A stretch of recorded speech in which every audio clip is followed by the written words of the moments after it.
উত্তরবঙ্গের অন্যতম বৃহৎ রেলওয়ে স্টেশন দিনাজপুর, যেখান থেকে প্রতিদিন হাজারো মানুষ দেশের বিভিন্ন প্রান্তে যাতায়াত করেন।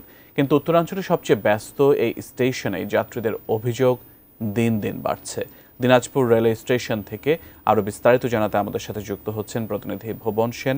ভুবন, দিনাজপুর রেলওয়ে স্টেশন নিয়ে যাত্রীদের কি ভোগান্তির কথা তারা বলছেন, তাদের অভিযোগগুলো সম্পর্কে আমাদের জানাবেন। সিয়াম, উত্তরাঞ্চলের বৃহৎ কয়েকটি রেলওয়ে স্টেশনের মধ্যে দিনাজপুর রেলওয়ে স্টেশন কিন্তু অন্যতম। এই রেলওয়ে স্টেশনে দীর্ঘদিন ধরে যাত্রীদের অভিযোগ, যাত্রীরা যারা যেহেতু দিনাজপুর থেকে ঢাকাগামী যে ট্রেন চলাচল সেগুলো দীর্ঘ রুট হওয়ায় এই রেলওয়ে স্টেশনে কিন্তু যাত্রী আছেন, যেহেতু তারা প্রতিনিয়ত যে পরিমাণ যাত্রী পার্শ্ববর্তী ঠাকুরগাঁও এবং পঞ্চগড় পার্শ্ববর্তী পার্বতীপুর থেকে এই রেল স্টেশনের যে দ্রুতগামী যে টিকিট, সেই টিকিটগুলো কিন্তু তাদেরকে ক্রয় করতে হয়।